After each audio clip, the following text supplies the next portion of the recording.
안녕하세요. 이번 명절 다들 잘 보내셨나요? 저도 오랜만에 명절다운 명절을 보낸 것 같은데요. 그러다 보니 아직까지 명절 증후군에 시달리고 있는 것 같네요. 늘 청소하면서 라디오처럼 켜놓고 보던 사연 채널이었는데 제가 이렇게 사연의 주인공이 돼서 보낼 줄 몰랐네요. 저는 정말 올해 4월에 신부가 된 경기도 사는 30대입니다. 저와 남자친구는 대학교 CC로 만나서 결혼을 했어요. 결혼을 준비하면서도 진짜 힘들었는데 다들 어떻게 하신지 정말 존경스럽더라고요. 제가 사연을 보낸 이유는 다름이 아니고 저와 형님의 문제로 보내게 되었어요. 형님이라고 하면 굉장히 어려운 사람 중에 한 명이라고 생각했어요. 근데 또 어떻게 보면 같은 집에 며느리로 들어온 거니 동지에도 뿜뿜 생기겠다 싶었죠. 저희 남편은 형제 중에 차남입니다. 위로는 형이 있는데요. 저한테 아주버님이신데 아주버님은 남편과 나이차가 꽤 많이 나는 편이에요. 7살 정도 나이차가 있어서 그런가 저랑 연애 때도 형과 남편이 우애가 정말 좋아 제가 부러워했었거든요. 저는 남동생이 있는데 그렇게 사이가 좋지는 않거든요. 그러다 보니 형과 남편의 사이가 굉장히 부러웠어요. 그러다 저희가 결혼하기 전 한 2년 전쯤에 아주버님이 먼저 결혼하시고 저희가 2년 후에 했거든요. 근데 제가 성격이 굉장히 활발하고 그러다 보니까 누구랑도 잘 지내려고 하는 편이거든요. 다들 그렇잖아요. 또 가족이 된다고 생각하니까 저는 형님이랑 되게 잘 지내고 싶어서 결혼하기 전에 먼저 연락도 드리고 또 커피를 되게 좋아하신다고 해서 커피 쿠폰도 진짜 많이 보내드렸거든요. 남편이랑 형도 나이차가 많은데 저랑 형님도 나이차가 좀 있거든요. 근데 나이 차이도 있는데 형님은 저에 비해서는 굉장히 조용한 성격인데다가 조금 예민하시긴 하지만 남편네 집에 딸이 없어서 어머님 아버님이 굉장히 외로워하셨다고 해요. 근데 형님이 들어와서부터는 어머님 아버님을 정말 잘 챙겨드린다고 남편이 늘 고마운 분이 형수님이라고 자랑을 엄청 했었습니다. 그리고 저희는 순탄하게 결혼했어요.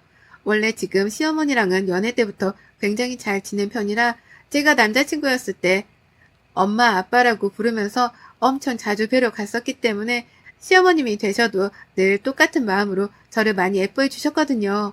그래서 저랑도 사이가 굉장히 좋은데 어느 날부터인가 어머님께 전화드리면 맨날 한숨을 쉬시는 거예요. 그래서 이번에는 작정을 하고 제가 어머님께 또 한숨을 쉬시길래 여쭤보았죠. 어머님 무슨 일 혹시 있으세요? 라고 물어보니 어머님이 큰애 때문에 조금 힘들다고 하시는 거예요. 저는 결혼하고 이런 이야기를 처음 듣다 보니 이런저런 이야기를 하는데 갑자기 그렇게 잘하시던 형님이 요새는 전화도 잘 안 받고 또 전화를 해도 묵묵부답이니까 어머님은 그게 많이 답답하셨나 봐요. 전화를 되게 자주 하는 편이었는데 지금은 한 번 전화하면 안 받고 한 4, 5일은 지나고 나서 전화했냐고 온다고 그게 어머님은 조금 속상하셨나 봐요. 근데 저도 며느리다 보니 저는 어머님과 잘 지내기도 하고 제 성격이 활발한 편이라 통화하는 게 어렵지 않지만 사람마다 다 성격이 다르기도 하고 전화 통화하는 걸 어렵게 생각하시는 분들도 많이 있기도 하고 또 다른 일이 있어서 속상해서 그러신 것 같으니 너무 마음 쓰지 말라고 그랬죠. 그러니 다음에 셋이 자리를 제가 만들겠다고 여자들끼리 데이트하자고 하면서 어머님 마음을 풀어드렸어요. 그렇게 어머님과 전화를 끊고 한 일주일 정도가 흘렀을까요? 갑자기 생전 전화도 안 하던 형님이 저에게 카톡을 보내셨더라고요. 근데 그 카톡 내용이 조금은 이해할 수 없는 내용이라 제가 형님께 전화를 드렸죠. 형님, 저예요. 문자로 이렇게 내용을 보내셨는데 제가 무슨 말인지 잘 이해가 안 돼서 통화하는 게 더 나을 것 같아서 전화드렸어요.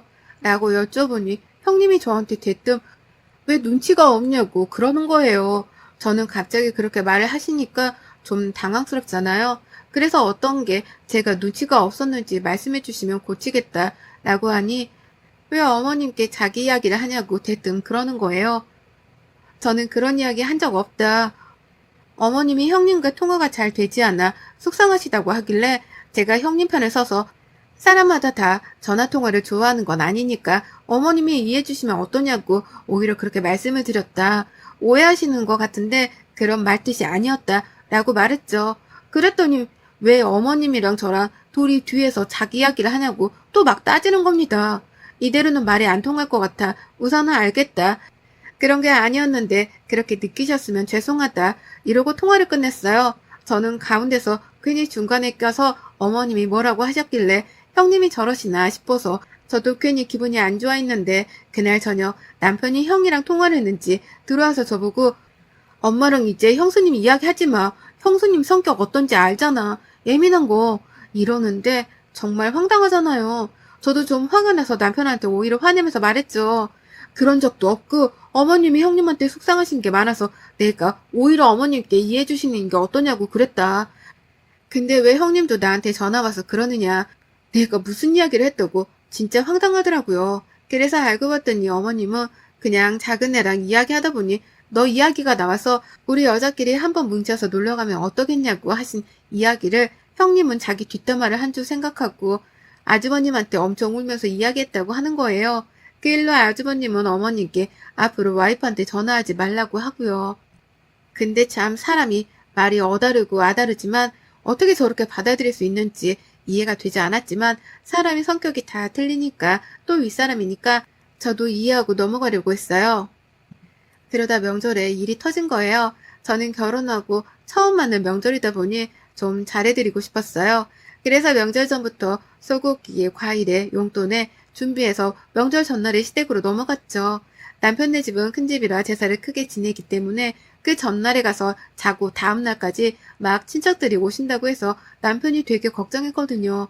근데 저는 원래 북적북적한 것도 좋아하고 하다 보니까 상관없다고 나는 명절 그 다음날 집에 가도 되니까 눈치 보지 말라고 결혼하기 전에 이런 이야기를 다 합의가 된 상태였어요.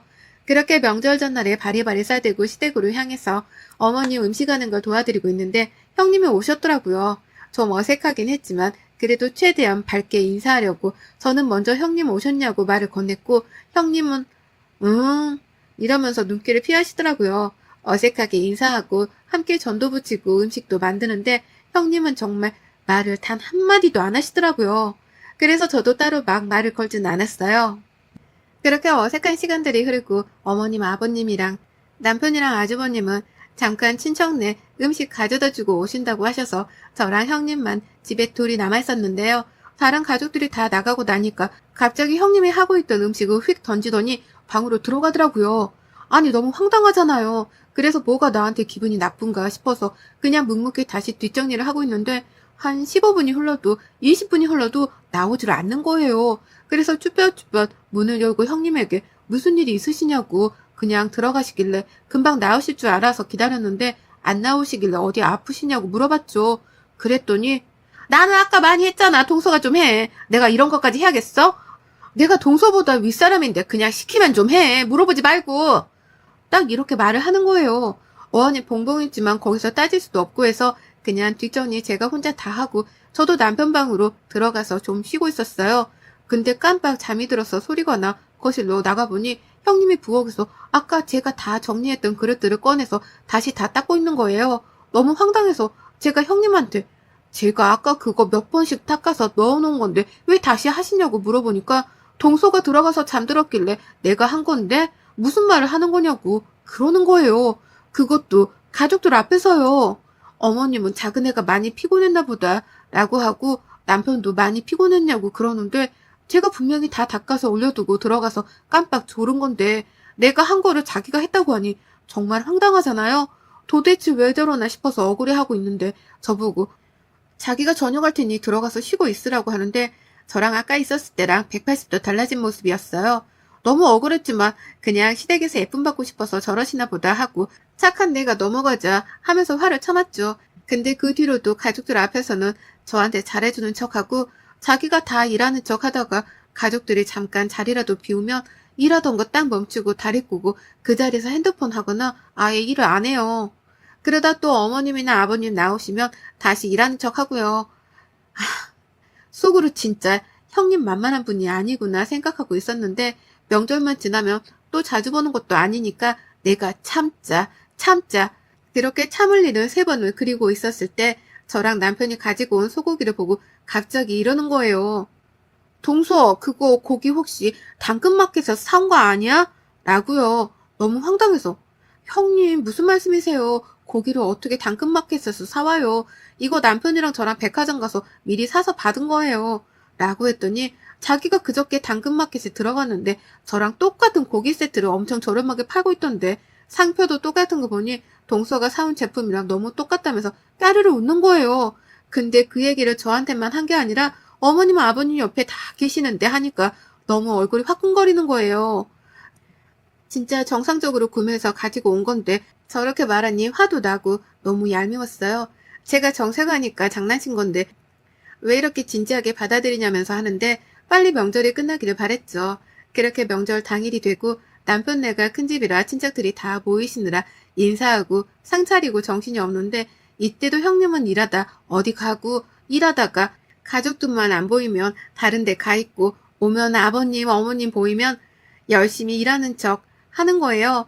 몇 시간만 참자. 오늘 저녁에 집에 빨리 가자. 속으로 1000번 다짐했는데 낮에 와 있던 친척들이 가고 가족들은 친척들이랑 배웅하러 나가고 저는 잠깐 방에 들어가서 손 좀 돌리는데 분명 형님은 부엌에도 없었는데 나가보니 제가 치운 그릇들을 또 다시 꺼내서 닦고 있는 거예요. 아니 진짜 못 참겠다 싶어서 제가 형님한테 아니 형님 제가 아까 이거 그릇 다 닦아서 올려둔 건데 어제도 그러시더니 왜 오늘도 또다시 꺼내서 그러시냐. 제가 분명히 몇 번 닦아서 넣어서 묻은 것도 없는데 라고 하니까 기름들이 너무 많이 묻어서 자기가 다시 하는 거래요. 근데 저도 여기서 화를 참지 못하겠어서 아니 말도 안 되는 소리를 하시는데 어제부터 어머님 아버님 계시면 일하는 척 하시다가 안 계시면 방에 들어가시고 핸드폰 하고 쉬시는 거 다 한다. 힘든 것 같아서 저도 말 안 했는데 이거 도가 좀 지나치는 것 같아 말씀드렸다 하니 정말 토씨 하나도 안 틀리고 저한테 오히려 당연히 동서가 해야 하는 거 아니야? 라는 거예요. 그래서 제가 왜 그게 당연한 거냐. 같이 시집와서 같이 해야 하는 게 맞지 않느냐 하니 자기가 윗사람이고 제가 아랫사람인데 나보다 동서가 더 일을 하는 게 맞는 거라면서 가정교육 잘못 받은 사람처럼 구는 게 짜증이 난다고 하네요. 형님 말에 너무 화가 나서 말 가려서 하라고 언성이 좀 높아지려 하는 찰나에 갑자기 형님이 눈물을 훌쩍하면서 우는 거예요.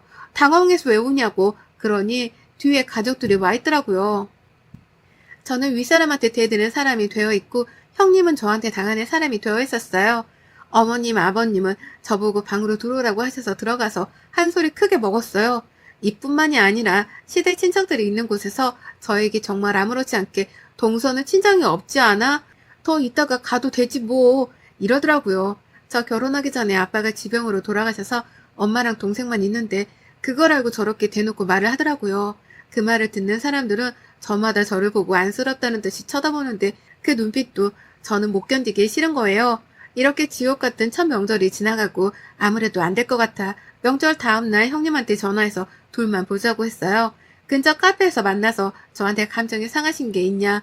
그래서 이러시는 거냐 물어보니 나는 동서랑 잘 지내고 싶은데 동서가 너무 옆에서 얄밉게 행동해서 얄밉대요. 근데 제가 그렇게 하는 이유가 어머님 아버님한테 뭐라도 받아먹으려고 생각해서 그러는 것 같다는 거예요.